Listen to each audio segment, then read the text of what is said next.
Miracle. And now we're going to invite our beloved Tamara to come up and give us our message today.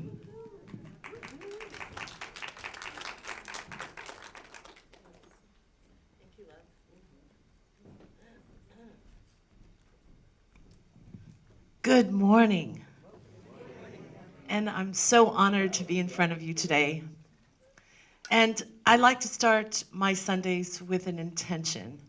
And I invite you to have an intention of your own, whether it's through the beautiful music, whether it's from the practitioner prayer, or whether it is from the message. It is all one.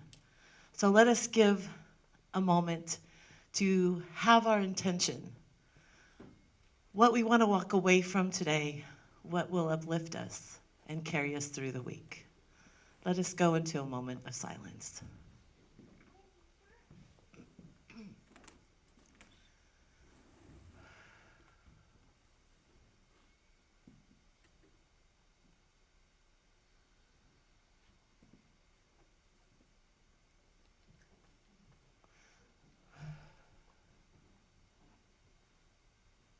Thank you. And as Shira did this morning so beautifully, I want to acknowledge our brothers and our sisters in Los Angeles today, for that is definitely something that needs uplifting in their hearts and spirits as they go through the devastating fires. So a blessing to all our brothers and sisters in LA. As Elijah spoke last week, our yearly theme is rising higher and growing deeper. So this week's Sunday message was making room. When I first saw it, I thought, making room. That was about organizing, cleaning out your closets. And I said, yeah, that sounds kind of been there, done that. Not that I don't have closets to clean, because I do. But as I find the Webster's Dictionary so fascinating and metaphysical these days, I took apart the words making room. So, making, according to the Webster's Dictionary, is the process of forming, causing, doing, or coming into being. Pretty profound for Webster. A room, an extent of space occupied by or sufficient or available for something. I thought that was pretty cool, as I'm always so surprised on Webster.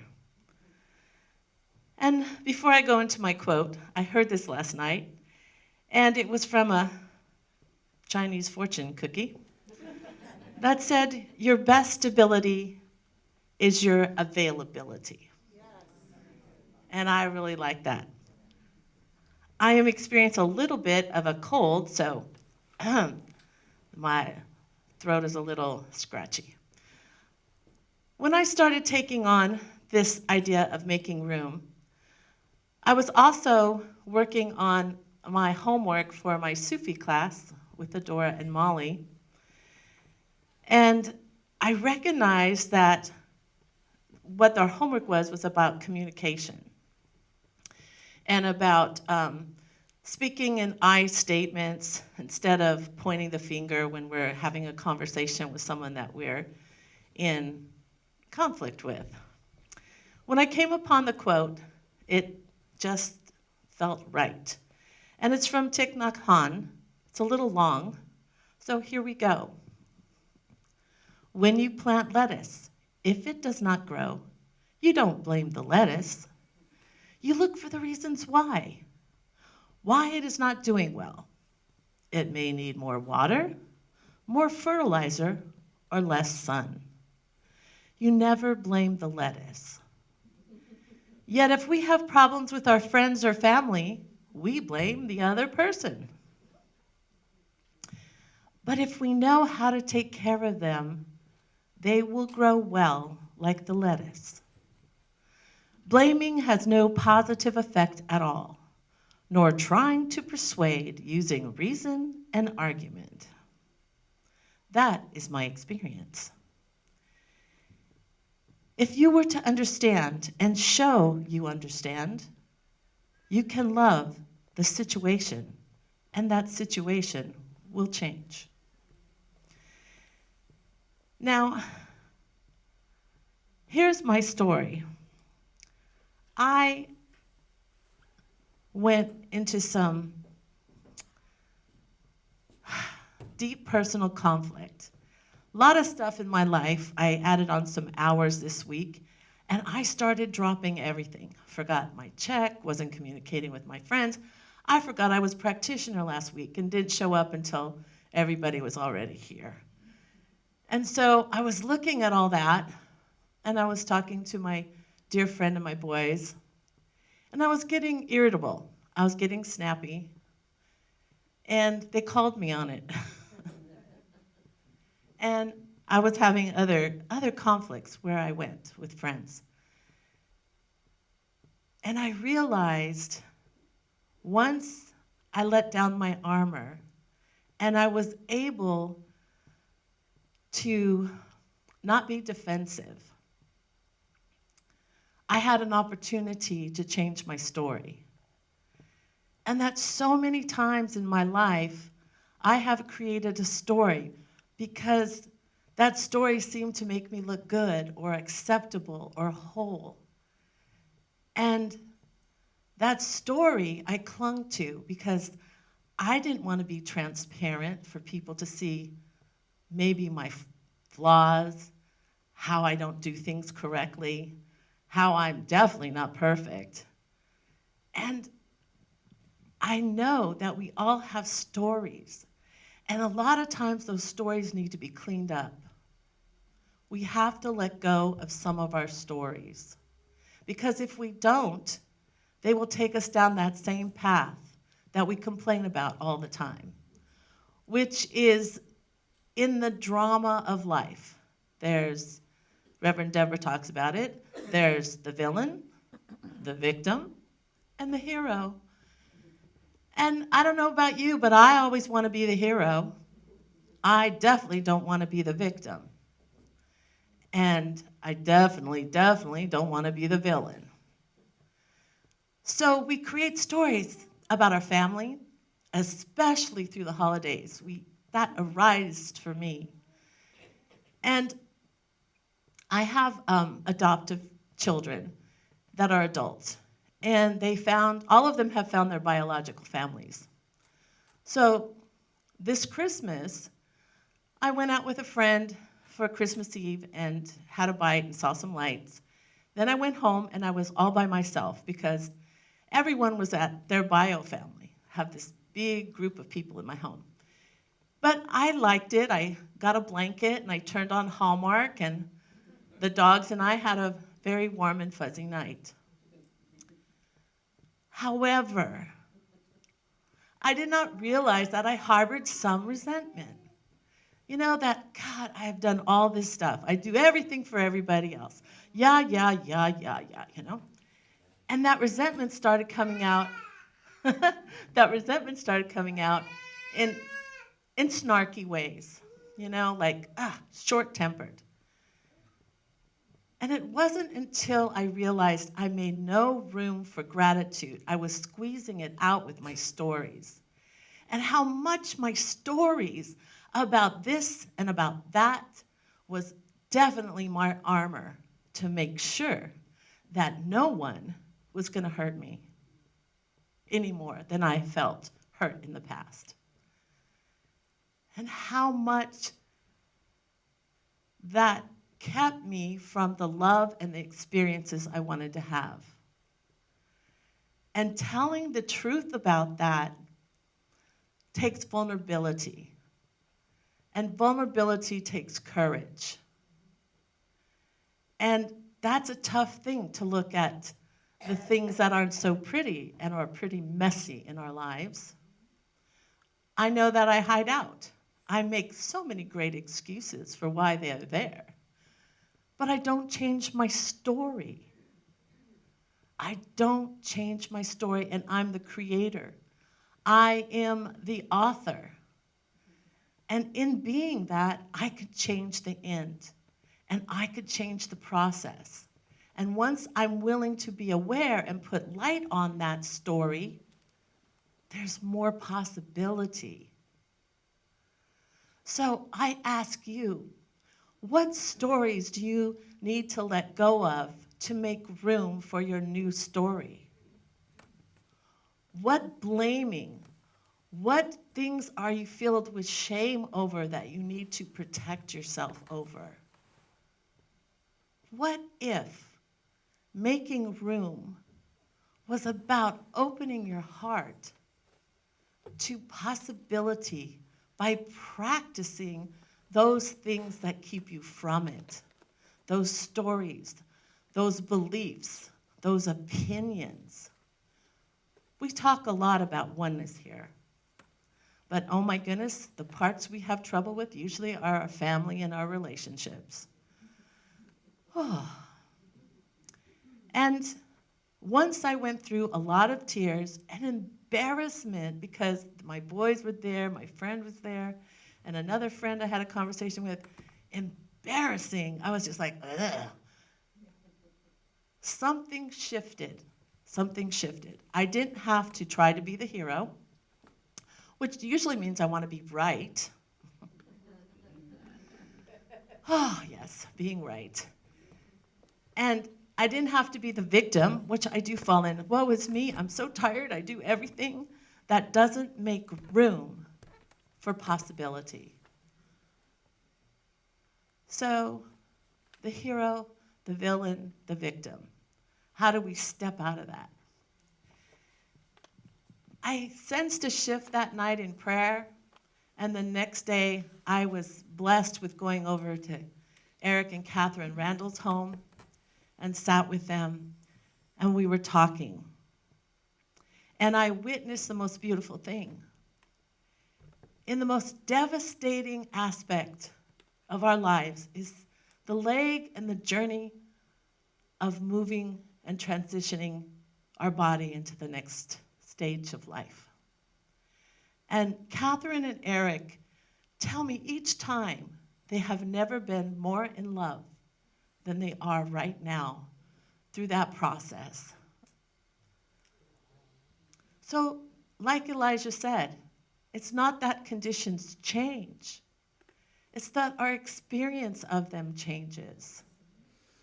And what that takes is making room and stop holding on to the stories. What if he didn't have cancer? What if they had more time? The conditions didn't change, but they knew that they could go deep in where they stood. That is transformation. That is turning poison into medicine. We are warriors, spiritual warriors. This is not a superficial philosophy. It takes courage, vulnerability, transparency, and the willingness to change and look at ourselves and what doesn't work. And when I was talking to Eric and Catherine, one of the things that came up was cooperation. They say the strongest, the fit for survival, is the strongest people. They found out that's not true. The fittest, the people who survive, are the people who learn how to cooperate. And cooperation means self-reflection. Cooperation means looking at the community and the whole and not just your self-interest. And Eric was saying, I was from Lipton, Bruce Lipton, that instead of conquering, they learned how to do trade. That everything, and right now in our society, it's about cooperation. Because if we believe we're one, we have to find a way to stand in our social justice, to stand in the righteousness of humanity, being kind and compassionate. But you know what? The sign of a great nation, a great organization, even a great human being is this: How do they treat the most vulnerable people in their lives and in that community? How do they treat the disabled, the elderly, the poor, the children? That takes a heart of compatibility and compassion and humanity. Those are the values of our spirit. Those are the values of our friendship and our family. To look at the whole, to look at the one. Cooperative economics, Reverend Deborah was talking about. So we just don't vote for our own self-interest. That is the part of serving. That is the part of every wisdom teaching that's out there. I want to leave with a story that impacted me and still impacts me to this day. And it's about cooperation and nonviolent communication. When Gandhi was on a hunger strike, after both in India, the Hindus and the Muslims came together in nonviolent communication and overthrew Great Britain, what happened next? Did they stay that way? No. They started to argue among themselves. And he was brokenhearted. And he was fasting that they understand that they won a battle through cooperation, the interest of the whole, not just the self-interest, but their opinions and their beliefs, and to have power over each other instead of empowering each other was lost in a second. The ego was running rampant. This man jumped through the guards as Gandhi lay there, very weak from fasting. And he had panic all over his face. And he said, Mahatma, Mahatma. He goes, I'm going to go to hell. I'm going to go to hell. Help me, please. Help me. And he said, my brother, what is wrong? What is wrong? What has your heart so filled with sorrow? And he said, I have killed a child. I have killed a child. And the face on Mahatma was filled with pain. And he goes, what happened? He said, my son, he was killed by a Muslim soldier. I was so filled with rage that I saw a Muslim child, 4 years old, and I took his head and I bashed it into the wall. And Mahatma Gandhi looked, said, oh my God. He looked up and he said, I know a way out of hell for you. The man goes, anything, Mahatma, I will do anything. I will do anything. He said, go find a child, 4 years old. Go out and find a Muslim child, 4 years old. Bring him into your home and into your life as your own. Oh, Mahatma, of course I will. Of course I will. Of course. And then Mahatma Gandhi said, there's one caveat. He goes, Mahatma, I will do. He said, the caveat is you must raise him as a Muslim.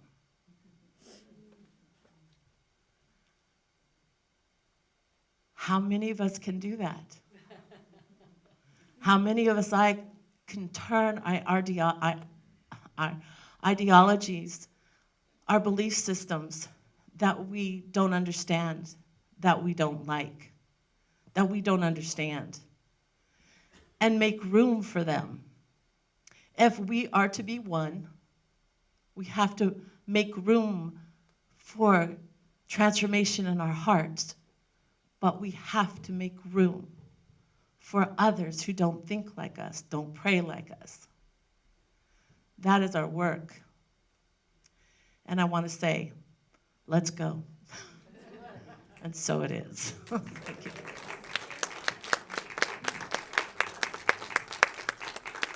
Right now, I'd like to just go into a prayer before I end. And this is the prayer for all of us to know that truly there's only one of us here. That in the darkest nights, there's a glimmer of light. That no matter how far we feel we have fallen or failed or made a mistake, as in Lori's song, there is something that beckons us, that says there is something more. There is the light. There is the knowing that we are made by a divine design. And this divine design needs no merit to come into place. It is ours for the beingness and the wholeness and the truth of being a sentient being on this planet. And as my mother said, let us learn, let us grow deeper, rise higher. Because with the last breath in this incarnation, we will take all that knowledge and bring it into our next breath. For life is infinite.